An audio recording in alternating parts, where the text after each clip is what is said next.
Grab me like the dog. The dog will hold to the end. Она хищник, она держать должна добычу. It's wild dog. He has to grab and buy him and grab. Если добыча If the prey остановилась, has stopped moving, хватит на горло. it will latch onto the throat. If the prey stops, Look, I hold the dog with my movement. even if the dog grabs me while I'm Я всё равно rolling кручусь. backwards, Я всё- I'm still in motion. То есть, I still have to keep moving.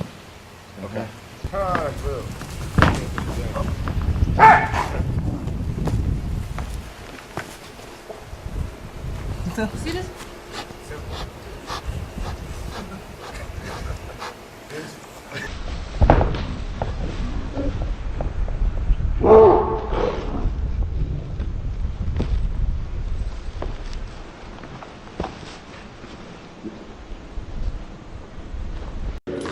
A dog attack is extremely dangerous. Let's learn how to defend. Hello, I'm Shmulik, a black belt from Akban. Now let's look at the whole thing again. When the dog, this is a trained dog, attacks the opponent, I walk behind him, trying to immobilize the dog with both my knees and grab the collar with both hands. Then I lift and twist, try to choke the dog. If the dog does not open the bite, I press the front of its neck until there is a vomit reaction. I'm Shmulik, a professional dog trainer from Akban.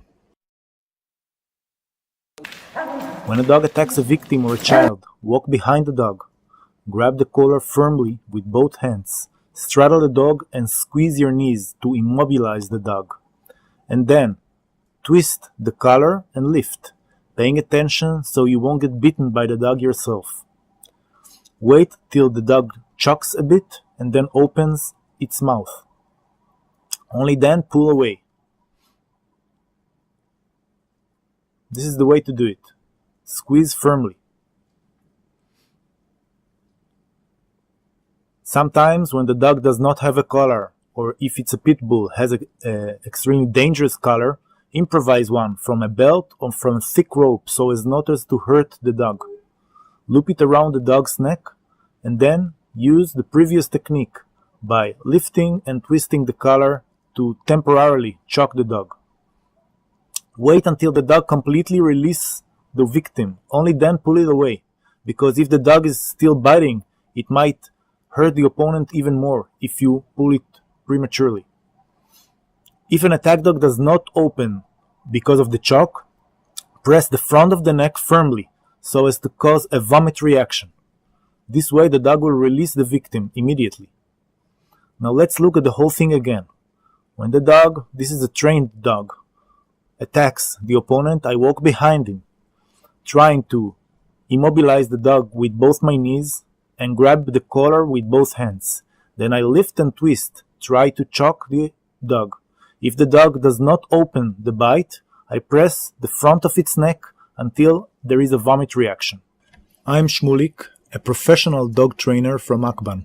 Really interesting one here is we see these guys coming in this parking garage, and you can't see him because he's off screen, but a guard dog got off his leash here. Now he's going to come after this first guy who's going to get him away, and the guy's going to kick this dog several times. And once he gets a couple good kicks in this dog's still aggressive. You can see they're barking and all that, but he's not real interested in getting kicked again. And so now this guy's starting to play kind of dominance games with this dog who starts to cow pretty fast. And now you're going to see him still have to kind of get after this dog. Goes off screen a second there, but he's going to try to figure out, wait a minute, how am I going to get away from this dog? Clearly he'd have a hard time outrunning him, but what he's going to do is play dominance here and be like, hey, get out of here, get out of here, get out of here, and use a big voice after kicking that dog a couple times to keep him away from him and keep him from getting some starch back in him. And I love here that our victim is going to back away from this dog till he is a long way away from him, until he feels like he's in a safe space, and then he's going to turn around and he is going to run off and end this threat that fast. Let's go back and learn some lessons on this one. Some significant ones here. First one's about awareness. These guys are just minding their own business and walking down this parking garage, and all of a sudden you can see that first thing he's doing is, oh no, is that when he sees this dog, you can see he maybe has 12 or 15 feet worth of space. Not going to have a lot of time to formulate a plan in that instance. You got to be ready to go now and just do it the best that you can. Next, we see this guy. He is going to try to sweep with his hand. I think that's really natural. What we're naturally built to do is use our feet for movement and our hands for defense. Of course, that lets that dog get really close. You'd much rather use a longer range tool if you can, and that's exactly what he does here. Gets a little distance and just gets a first kick on that dog. Dogs don't like to be kicked, and if you can time it right, if your kicks are good and you've practiced them a good bit, you know how to kick low, not high, but low, you can get a couple of good kicks in them and keep them at some distance. And we see him get at least 2 there, I think, on the head, the chin of this dog. Now, this right here is where I would love to have an OC spray or even a firearm at first. You know, if the dog starts running off, that's fine, but this is why I carry a firearm, to make sure that once that initial thing is over, if that dog came back and wanted more, you'd be able to defend yourself. A good OC spray against some dogs works very effectively as well. It's ineffective against others, but I've used it a couple times effectively, and I recommend it as a tool that is a potential solution. But I do notice here that this guy's using dominance. He's recognizing and keeping that dog away so that the dog's thinking about getting hurt and not thinking about hurting him. And I love that he walks backwards here instead of trying to run away, because that tells the dog he's paying attention. The dog stays away from him. This guy did a pretty good job being aware, making sure that he handled his business and not giving the dog a chance to reattack him. He covered his ass. If I in Vietnam, I walk in about and see the dog come along, the smaller one like this. You see, this is the problem. Now, okay? Now I can't be just stand around there and try to touch the dog like that. See, like that. Because they try to be friendly with them. This is not the friendly animal. This is the animal that wild. They're attacking you. They don't know who you are. Okay? So you got to be careful here when you come in. Just attack like this. So you like this on the side. And then kick on the head like this and move like this, like that, and move, yeah? So move like that, like this, and then move. So the whole idea, let's break that, go slow a little bit here. You're trying to come in like this, leg like this. Why? Because you want to move, because you don't know, you don't know. So attacking your leg like this, come on the side of the neck, like this, and then like this, to move the dog head out of the way. So when you're here, and you kick it here, to able to hurt them.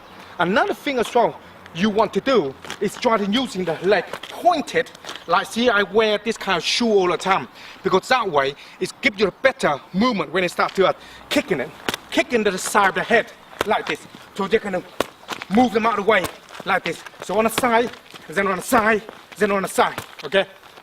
That sort of thing you need to learn to understand about it a lot, to how to able to move. Because when he came, you have to be like this, see, like this, and then boom, like this, and then boom, like this, coming in, okay, to do that. That's one way they might get into. Second, sometimes when they go like this, and they bite you, soon as bite your leg now, like this kind of movement, you're gonna have a big problem, okay? Because sometimes the jaw, they lock it in very tight, and if you try to push them off like this, they get the whole piece of leg come off, and you're gonna have a big problem. They have rabies, they have all the disease, and everything else. So the most important thing to understand is don't let the dog bite you, okay? If they bite you, you're gonna have a problem because they're not vetted. They got disease, so you're gonna have a problem when you get that situation. Second one, maybe the dog big a little bit, they might back in your arm. And when you get like this, now it's a big problem. This thing is not just when you tear your arm off, they're gonna rip your whole damn arm off like this. And especially the bigger dog, they will attack you in the arm and then rip your arm off. Now, this kind of thing here you need to understand. Police dogs do this a lot. They're trying to specifically attack you. So this is the problem. But no more kind of dog come along and try to bite like this. You turn the head like this. You turn like this to move the head. That if you want to push them out of the way alone, like this. Okay, so you don't want to able to bite you. So like that. Okay? And if they are trying to attack you properly, then you're using this kind of movement to go like this in, like this in, like this in. You see, on the side. So if you try to bite, it's you on the side. You understand that? So it's difficult for them to try to get the head, wrap into your arm and cut them, get your arm and tear them off, and you're gonna have problems. So when they come in like this, more turn like this. And if you find this problem when it came, you gotta maybe turn like this. So this is the head point away, you grab in the neck of that. So pull like try to retreat. It can be a little difficult. So then next thing you want to learn, grab like this, so the head is this way, and hold them like this, okay, like you hold somebody on the headlock. So see they pull now, the dog they try to get out. See they can't get out. Do you understand that? So now hopefully, if they calm down, you might let them go, and then you go, okay? If they're not calm down, then hold them to your deer line, okay? And try to take them somewhere, and then put them down somewhere. I don't know what you're gonna do with it, okay? So now when the bite come in like this, you want to turn that to the side. So turn that side. So the same thing, went to the side. So your body, when it came, like that on the side a bit more, and then grab hold then, or turn to the side like that, and then push out the way. This kind of movement you can do. But the most important thing, don't let them bite you. Yeah, don't let them bite you like this. So try to move out the way, move out the way. Get your body like this, so don't go like this. So it's already bite you, and next thing you know, boom, they bite you to the nut like this, and then go, and pull them out. And then, oh no. And then you look down, and then your bollock's been ripped off. Who is at risk? Most of the time, joggers, cyclers, and other fast-moving people get attacked. The thing is, dogs react to movement, and it triggers a chase instinct. Plus, they may consider some area theirs, and if you trespass in their property, they might try to protect it. Don't panic. Many people believe that dogs and some other animals can kind of sense human fear. Well, it's not that they really sense the fear. It's just that they become more confident when they see that their prey is intimidated.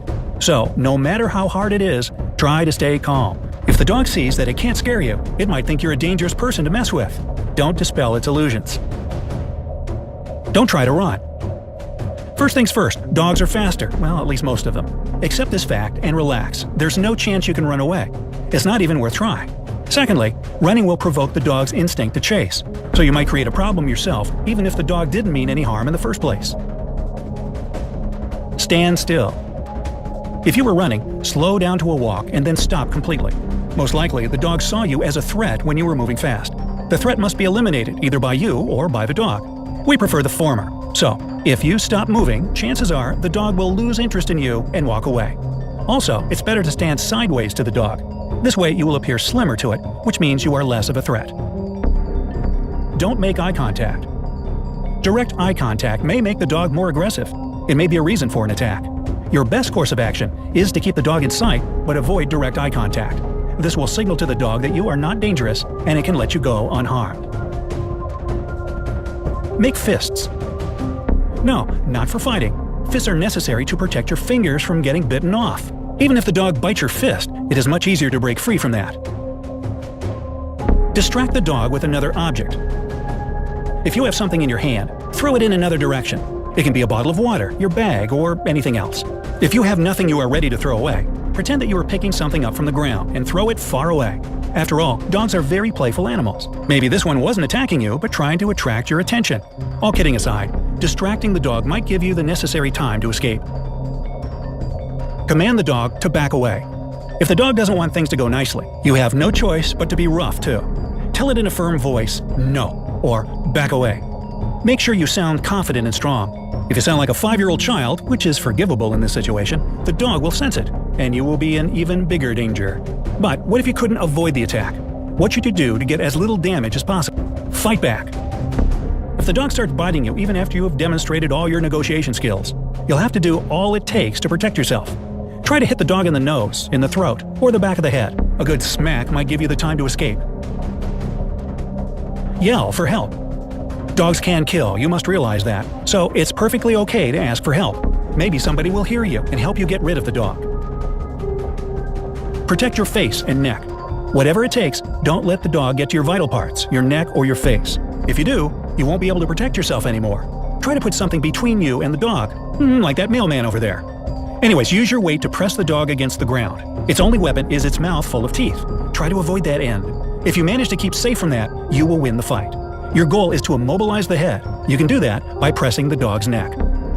Okay, let's say that you show the dog who is boss, it gets scared and runs away. What should you do after? See a doctor. Even the smallest wound may be an open door for an infection.